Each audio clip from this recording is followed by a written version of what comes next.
strong results, but not to them. They're still looking out there. Everything from a gallon of gas to a loaf of bread costs more, and it's worrisome, even though wages are going up. We still face challenges. We have to tackle them. We have to tackle them head on. And on the good side, we're seeing the highest growth rate in decades, the fastest decrease in unemployment at this point ever since 1950. Jobs are up, wages are up, values are up, and savings are up. But we got problems too. Many people remain unsettled about the economy, and we all know why. They see higher prices. They go to the store online, or they go to the store or go online, and they can't find what they always want and when they want it. And we're tracking these issues and trying to figure out how to tackle them head on. My administration, with the help of the folks on my left over here, has a plan to finish the job of getting us back to normal from the pandemic and having a stronger economy than we ever had before. Let me explain the part that the ports play, why they're so critically important. It starts with a piece of good news. Infrastructure Week has finally arrived. How many times you hear over the last 5 years, Infrastructure Week is coming? Yeah, Anyway, last week we took a monumental step forward as a nation. And we did something long overdue and long talked about in Washington, but almost never actually done. The House of Representatives passed my bipartisan infrastructure bill. Along with other plans that I'm advancing, this bill is going to reduce the cost of goods to consumers, businesses, and get people back to work, helping us build an economy from the bottom up and the middle out, where everybody's better off. You know, I'm tired of this trickle-down economy stuff. I come from Delaware, just across the line up here, and you know, we have more corporations in Delaware than every other nation in the state combined. And so I understand big business. The fact of the matter is, it's time they start paying their fair share. The fact is, you had 55 corporations last year that in fact made $40 billion, didn't pay a single penny in taxes. Nobody's gonna pay more. If you make less than 400 grand, you're not gonna pay anything more in taxes at all, period. Guaranteed, including gasoline tax, not gonna additional from a federal government standpoint. And so look, this is a once-in-a-generation investment to create good-paying jobs, modernize infrastructure, turn the climate crisis into an opportunity. When I talk climate to other world leaders, I say, think one thing. We're dealing with climate, think jobs, good jobs, because that's how you beat the climate crisis. Put us on a path to win the economic competition of the 21st century. We face with China and the rest of the world. China's outspending us on research and development. China is outspending how these other countries are as well. And here's what I'm going to do. I'm going to create good-paying union jobs, not good job, not $12 an hour, not $15 an hour, $45 an hour and up with good benefits, so you can raise a family on and build the middle class out. And jobs that cannot be outsourced. You can't outsource these jobs. And I'm going to transform our transportation system with the most significant investment in passenger rail in the past 50 years. In roads and bridges, the most significant investment in 70 years. And investments in public transit that we've done over the period. You know, it's going to modernize our ports with $17 billion in investment. $17 billion in investment. We're going to reduce congestion. We're going to address repair and maintenance backlogs, deploy state-of-the-art technologies, and make our ports cleaner and more efficient. And we're going to do the same with our airports and freight rail. We're going to create jobs replacing lead water pipes that are here in Maryland as well as every other state in the union that are poisoning our kids and others. We're going to make high-speed internet affordable and available to everywhere in America. Those of you who have kids in school, when we've been going this hybrid thing, some in class, some out of class, how many times, if you don't live in an area where you have high-speed internet you can afford, how many times you've driven your kids to the parking lot of McDonald's and sat there going off the McDonald's internet so you could hear? No, I'm not joking. Think of this, United States of America, for God's sake. So folks, we're going to build the first ever national network of electric vehicle charging stations all across the country. IBW is going to put in 500,000 charging stations across the country.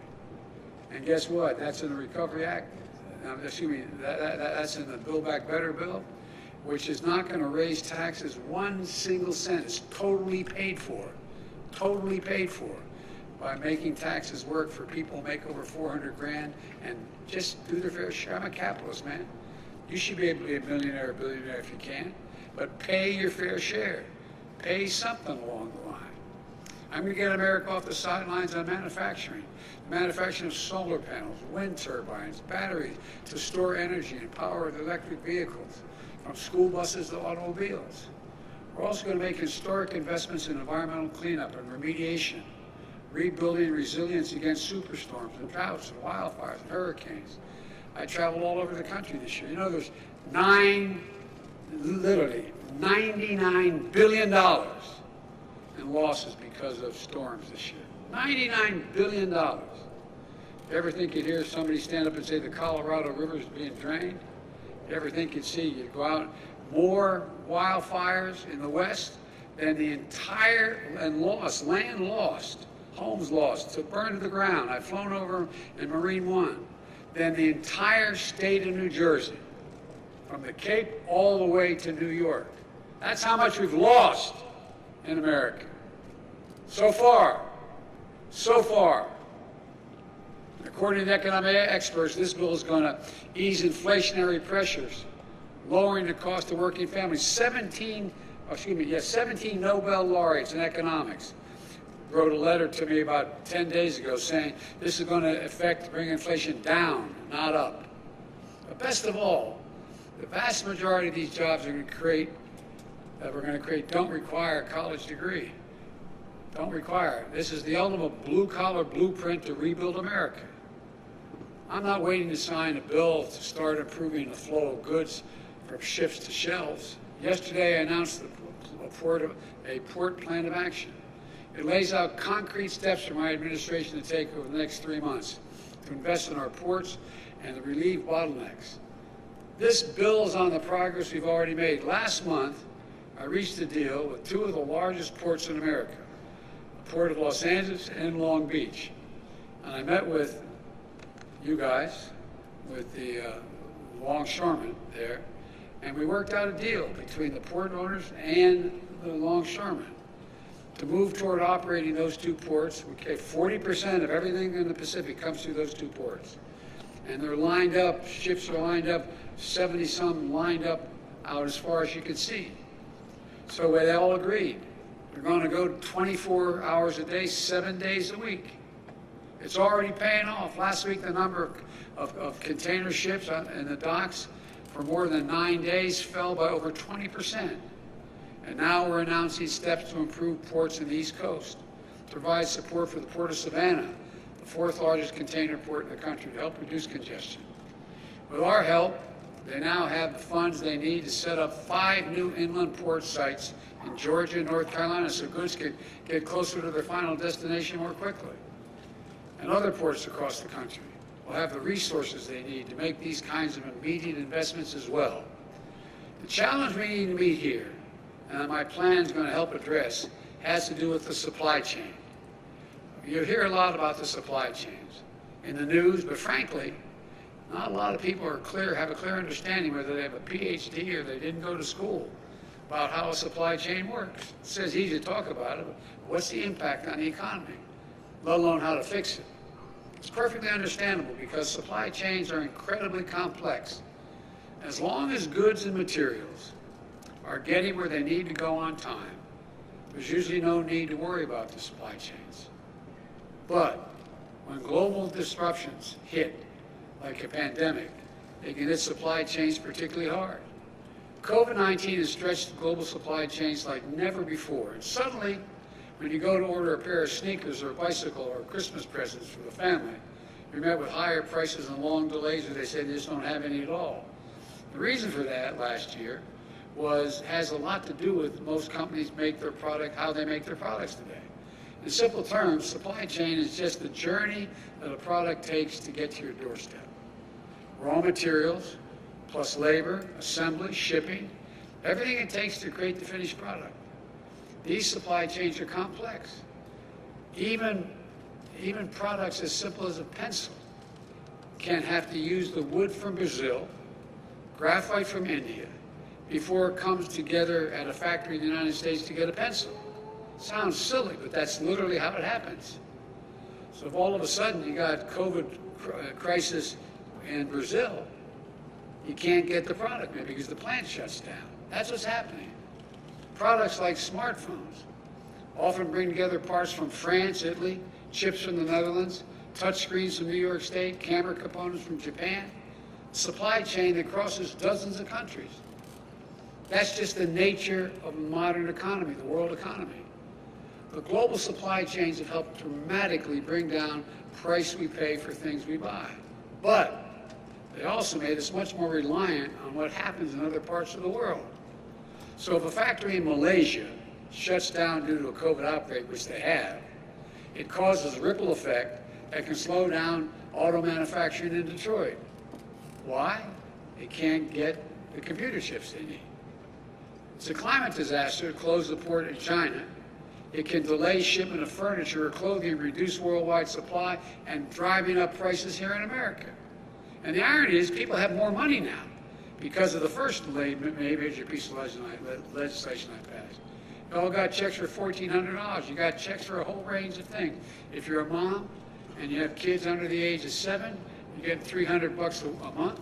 And if it's over 7 to 17, you're getting $360 a month, like wealthy people used to do when they get back tax returns. It changed people's lives.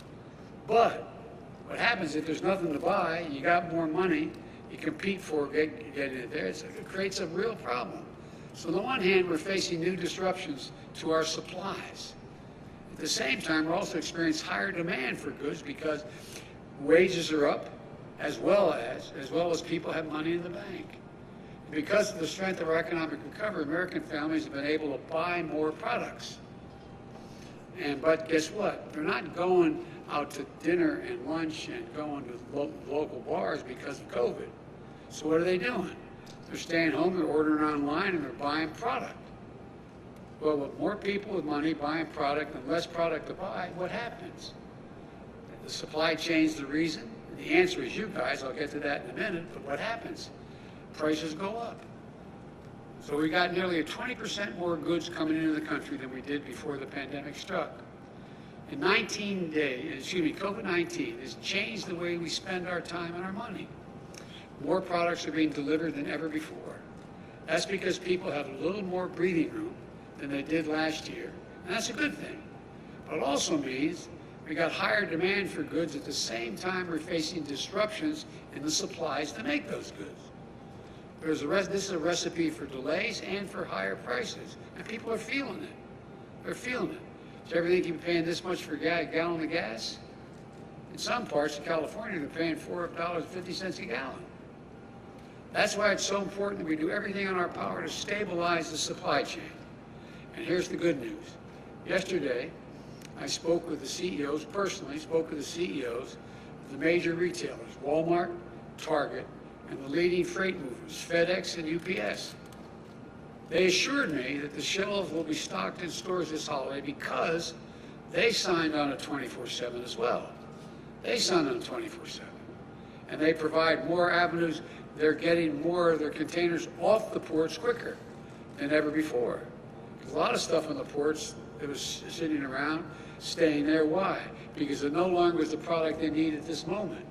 And it doesn't cost them anything to leave them sitting at the port rather than their warehouses. That's moving as well. Part of the reason why is because my port envoy, John Picari, who was Secretary of Transportation here for 2 governors, John has worked with the operators, the shippers, shipping companies and unions, and retailers to speed commerce so they can get products to stores and to your doors, and to get the shelves fully stocked this holiday season. Instead of pointing fingers, we're seeing folks start to work together. Railroads, ocean liners, labor, state and local governments. Progress has already begun, and now we passed the bipartisan infrastructure bill, the deal. It's only going to accelerate. You've heard me say it before. Infrastructure used to be rated in the United States as the best in the world when I got to the Congress. But today, according to the World Economic Forum, you know where we rank in infrastructure? 13th in the world. 12 countries in the world have more modern, efficient infrastructure than the United States of America. By investing in our roads, our bridges, our ports, and so much else, this was going to make it easy for companies to get goods to market more quickly. Here in Baltimore, you've got a port that's older than America itself, and it's been operating for 315 years.